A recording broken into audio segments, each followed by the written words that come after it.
Selamat pagi, Assalamualaikum warahmatullahi wabarakatuh. Salam sejahtera bagi kita semua. Saya Novita Dianggraini dan rekan saya Dais Edul Cipta. Pada hari ini kami akan mempresentasikan review jurnal. Jurnal yang kami review ada dua, yaitu jurnal internasional dan jurnal Indonesia. Untuk jurnal yang pertama, yaitu jurnal Indonesia, berjudul Studi Deskriptif Dampak Psikologis Mahasiswa Program Studi Bimbingan dan Konseling Universitas PGRI Banyuwangi dalam penyusunan skripsi di masa pandemi. Kami mereview jurnal ini pada tanggal 12 Desember 2020 dengan topik dampak COVID-19 bagi mahasiswa. Penulisnya Retno Permatasari, Mustahul Arifin, dan Rauf Fadilah. Dan jurnal ini dipublikasikan pada tahun 2020. Sumbernya Jurnal Bina Ilmu Cendekia, volume 2, nomor 1, halaman 127 sampai 141. Untuk alamat websitenya sudah tertera dan diakses pada tanggal 11 Desember 2020. Untuk latar belakangnya sendiri, yaitu mahasiswa tingkat akhir, terutama program studi BK, yang sedang menyelesaikan tugas akhirnya atau skripsi, itu mengalami beberapa kendala, yaitu umumnya layanan konseling itu dilakukan secara langsung atau tatap muka, tapi untuk keadaan sekarang sulit. Lalu sulitnya mencari topik atau judul penelitian, dan tidak bisa keluar rumah seperti biasanya untuk melakukan penelitian. Lalu sekolah yang diliburkan juga menjadi kendala saat melakukan penyuluhan atau pengumpulan data yang dibutuhkan. Lalu teknologi yang dimiliki siswa juga terbatas sehingga tidak dapat berkumpul dan berdiskusi. Dan dosen yang susah dicari juga salah satu kendala juga, karena proses bimbingan yang dilakukan secara online itu dirasa kurang optimal. Untuk kebijakan pemerintah juga menghambat mahasiswa dalam mengerjakan skripsi. Kebijakan pemerintah ini sendiri yang dimaksud adalah sekolah yang diliburkan untuk mencegah penyebaran COVID-19. Tujuan penelitiannya adalah untuk mendeskripsikan dampak psikologis yang dialami mahasiswa BK dalam mengerjakan skripsi di tengah pandemi COVID. Jadi peneliti akan menggali bagaimana proses dan faktor-faktor yang mendorong terselesaikannya skripsi oleh subjek penelitian serta dampak akhir psikologis yang ditimbulkan. Yang selanjutnya adalah landasan teori. Yang pertama, dampak psikologis merupakan reaksi pengalaman-pengalaman yang mengguncangkan, seperti konflik yang dapat menimbulkan perasaan cemas, stres, dan memicu korban untuk bereaksi. Faktor dampak psikologi dibagi menjadi dua. Yang pertama, faktor eksternal, motivasi dan kecerdasan. Jika mahasiswa mempunyai motivasi yang tinggi dan positif, maka akan lebih bersemangat dalam mengerjakan skripsinya, dan risiko untuk terkena dampak psikologisnya menjadi rendah. Lalu, jika mahasiswa mempunyai kecerdasan intelektual yang tinggi, maka akan lebih mudah dalam mengerjakan skripsi, dan risiko untuk terkena dampak psikologis juga rendah. Lalu faktor internal yaitu dukungan sosial, jadi keberadaan dan dukungan dari keluarga, teman, dosen, dan lainnya itu memberikan keuntungan emosional dan pengaruh pada tingkah laku penerimanya. Jadi jika mahasiswa tersebut mendapat dukungan dari orang-orang sekitarnya, maka ia akan lebih semangat dalam mengerjakan skripsinya.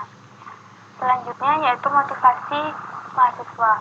Motivasi adalah kekuatan yang mendorong mahasiswa atau seseorang untuk belajar, konsentrasi, perhatian, dan mau mengerjakan tugas-tugas pembelajaran. Selanjutnya, pengaruh stres terhadap skripsi. Tuntutan akademik yang dihadapi mahasiswa menjadi stresor bagi mahasiswa. Stresor ini berasal dari dalam diri sendiri atau dari dunia luar yang dapat memicu adanya stres pada mahasiswa. Dan stres tersebut dapat menjadi dua reaksi, yaitu reaksi positif dan negatif.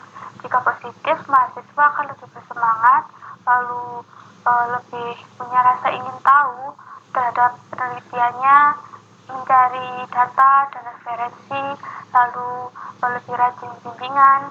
Jika negatif, dia akan menunda mengerjakan, lalu kesulitan dalam menemui dosen pembimbing, dan dalam pengolahan data atau pengambilan data juga akan kesulitan. Selanjutnya, faktor penghambat skripsi. Kendala yang sering dihadapi mahasiswa dalam penyusunan skripsi antara lain tidak mempunyai keterampilan dalam menulis karya ilmiah, kemampuan akademis yang kurang memadai, dan kurangnya ketertarikan terhadap penelitian. Dan faktor kegagalan dalam menyusun skripsi adalah sulitnya mencari literatur, dana yang terbatas, dan kecemasan dalam menghadapi dosen pembimbing. Selanjutnya, kendala pengambilan data. Proses pengerjaan skripsi yang susah dikerjakan karena tidak semua layanan BK bisa dilakukan secara online, wawancara harus dilakukan secara langsung dan tatap muka, sekolah yang diliburkan karena kebijakan pemerintah mengenai peraturan social distancing sehingga tidak dapat mengambil data secara langsung. Ini adalah metode. Dalam penelitian ini menggunakan metode kualitatif. Subjeknya sendiri adalah 6 instrumen yang terdiri dari 3 mahasiswa dan 3 dosen. Instrumennya observasi dan wawancara, analisis statistiknya menggunakan analisis deskriptif.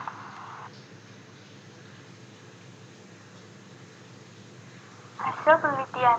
Menurut Sarafino tahun 2004, reaksi terhadap stres terdiri dari beberapa aspek psikologi. Yang pertama, kognisi, emosi, dan perilaku sosial.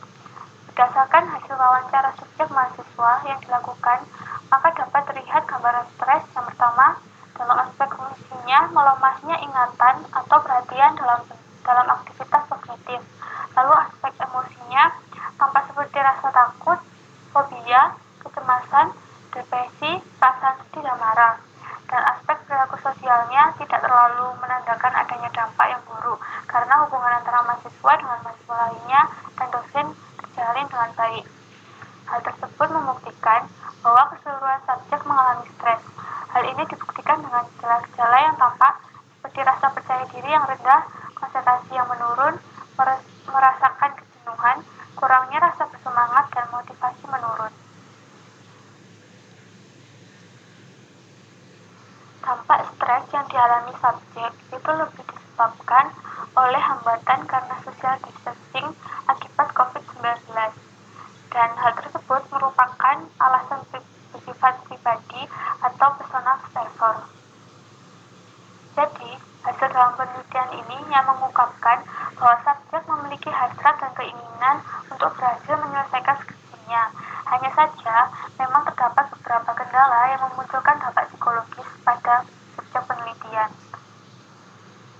Selain itu, tingkat stres yang tidak berpengaruh terhadap motivasi belajar pada subjek dapat pula disebabkan oleh pengelolaan stres yang baik. Menurut Rikas tahun 2000, sebenarnya stres dapat merupakan motivasi yang dibutuhkan oleh individu untuk bergerak dan merupakan suatu energi yang dapat digunakan secara efektif. Jadi, dampak psikologis utama pada subjek penelitian adalah cemas saat berkomunikasi, tingkat stres yang tinggi, serta motivasi belajar menurun. Dampak psikologis berupa stres saat menyusun skripsi dapat dikatakan akan membantu mendorong mahasiswa untuk segera menyelesaikan skripsinya, karena mereka ingin segera terbebas dari tekanan skripsi. Dan kesimpulan dari hasil penelitiannya adalah terdapat dampak psikologis pada mahasiswa penyusun skripsi pada masa pandemi COVID-19. Dampak psikologisnya antara lain stres, cemas berkomunikasi, takut, gelisah, sulit tidur, dan jenuh. Stres pada mahasiswa bimbingan konseling yang sedang menyusun skripsi termasuk pada kategori stres tinggi akibat stresor. Hal ini disebabkan berbagai hambatan, seperti sulitnya bertemu dosen pembimbing, kecemasan berkomunikasi dengan dosen pembimbing, lingkungan yang kurang kondusif karena COVID-19, dan adanya rasa lelah saat menyusun skripsi karena terlalu lama dalam penyusunan skripsinya. Tetapi dampak psikologis tersebut yang berupa stres menjadi faktor pendorong mahasiswa untuk segera menyelesaikan tugas akhirnya agar terbebas dari tekanan dari stres. Selanjutnya, kritik. Penjelasan hasil analisis subjek tidak dijelaskan secara jelas dan lengkap. Karena awal disebutkan bahwa informannya ada 6, terdiri dari 3 dosen dan 3 mahasiswa, tetapi dalam hasil hanya disebutkan 4 mahasiswa. Padahal di awal sudah disebutkan 3 mahasiswa dan dosennya tidak dijabarkan. Lalu tidak ada keterangan detail kapan penelitian dilakukan, juga klasifikasi subjek juga tidak terlalu dijelaskan. Lalu proses pengolahan data dan analisanya juga tidak terlalu dijelaskan seperti apa dan bagaimana. Lalu tanggapan hasil dari penelitian relevan dengan kehidupan mahasiswa di Qatar saat ini. Untuk itu diharapkan dari penelitian ini mahasiswa yang sedang mungkin akan atau sedang mengerjakan skripsi di tengah pandemi dengan banyaknya tekanan bisa mengelola stres dengan baik agar bisa meningkatkan motivasi dalam menyelesaikan skripsinya. Baiklah, jurnal selanjutnya yaitu jurnal internasional dengan judul Online Education During COVID-19, Perception of Academic Stress and Emotional Intelligence, Coping Strategies Among College Students. Dengan judul Indonesianya yaitu pendidikan online selama COVID-19, persepsi stres akademik, dan strategi mengatasi kecerdasan emosional di kalangan mahasiswa. Reviewernya adalah kami sendiri, Novita Dwi Anggraini bersama saya, Desi Adelus Cipta, pada tanggal 13 Desember 2020 dengan topik Dampak COVID-19 bagi mahasiswa. Penulisnya yaitu Yamini Chandra. Ditulis pada tahun 2020, bersumber dari Emerald Insight. Websitenya sudah tertera dan kami akses pada tanggal 11 Desember 2020. Latar belakang jurnal ini diambil dari dampak pandemi COVID-19, yaitu setelah pemerintah di seluruh dunia telah menutup semua lembaga pendidikan untuk mengontrol penyebaran virus yang bisa berdampak langsung pada siswa dan pendidik. Akhirnya, ruang kelas yang dilakukan secara fisik diganti menjadi ke ruang virtual, yang pada akhirnya penulis menemukan gangguan di antara keduanya. Tujuan dari penelitian ini adalah untuk menganalisis persepsi stres akademik yang dialami oleh mahasiswa selama pendidikan online saat ini dan strategi coping menggunakan kecerdasan emosional yang diadopsi oleh desain atau metodologi Glaporage.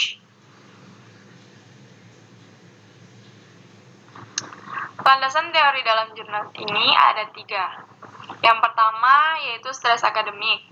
Stres akademik muncul karena mengalami stres dengan faktor-faktor seperti persyaratan beasiswa, tekanan terkait keluarga, persaingan di kelas antar teman, dan stres terkait kursus, juga beban keuangan yang dialami oleh siswa itu sendiri. Yang kedua, persepsi akademis. Stres menciptakan dampak yang sangat negatif pada kesejahteraan mereka.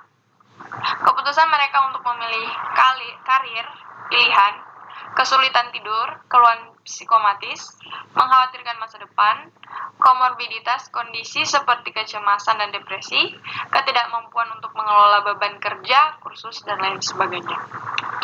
Selanjutnya, kecerdasan emosional.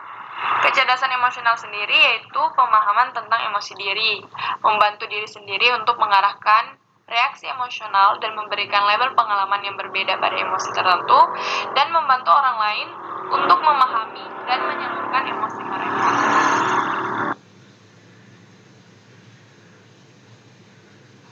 Penelitian dalam jurnal ini yaitu penelitian kuantitatif. Subjeknya yaitu 90 mahasiswa yang mengejar sarjana dan pascasarjana di 2 kota di India. Menggunakan metode purposive sampling dengan instrumen alat ukur ada 2, yaitu alat ukur persepsi penjualan stres akademik PAS dari Dewi dan Galrich 2015. Ada 18 item, 5 poin skala tipe Likert untuk mengukur persepsi stres akademik dan sumbernya pada mahasiswa. Dan yang kedua, skala kecerdasan emosional EIS Olide dalam 2000. Ada 2 item skala tipe Likert 5 poin untuk mengukur kecerdasan emosional di antara orang-orang. Adapun analisis data statistiknya yaitu analisis deskriptif dan analisis chi-square dengan uji komparatif. Adapun hasil dalam penelitian kuantitatif ini terbagi dalam beberapa bidang. Yang pertama, mengenai riwayat kegagalan akademik.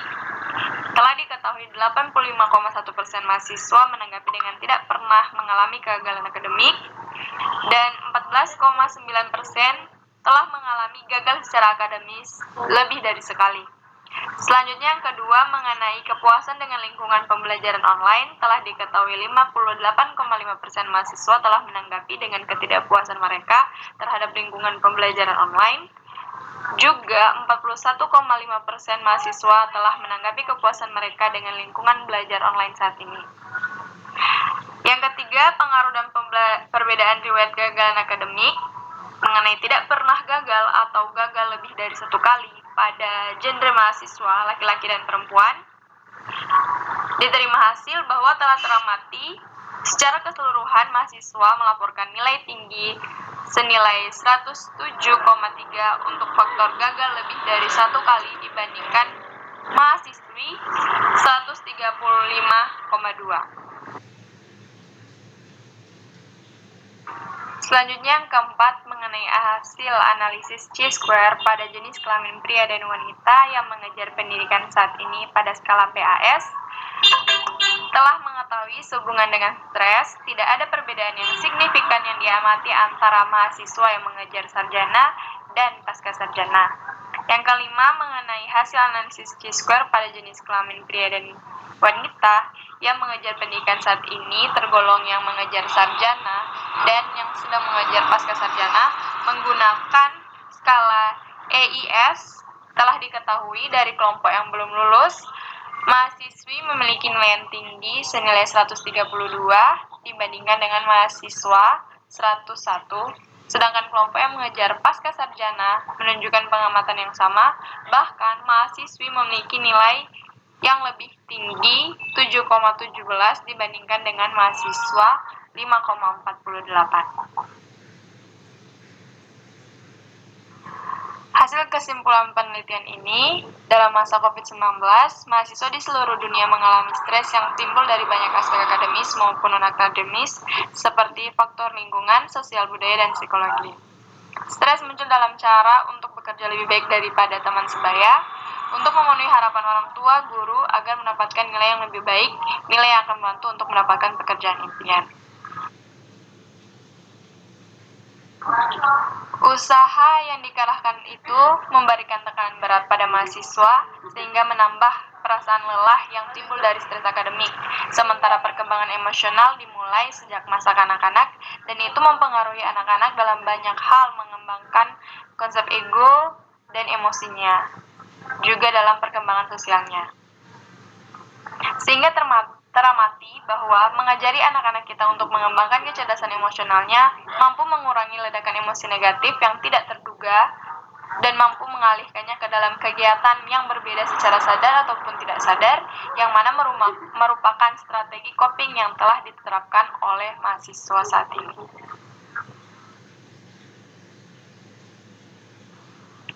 Adapun kritik reviewer terhadap jurnal ini, yang pertama yaitu mengenai metode analisis yang tidak mengerucut, sehingga ditemukan berbagai macam hasil yang tidak mudah dipahami dalam satu konsep deskriptif. Selanjutnya, kurang adanya penjelasan coping stres yang lebih konkret, sehingga penulis kurang mendapatkan kesimpulan yang lebih jelas terhadap coping stres tersebut.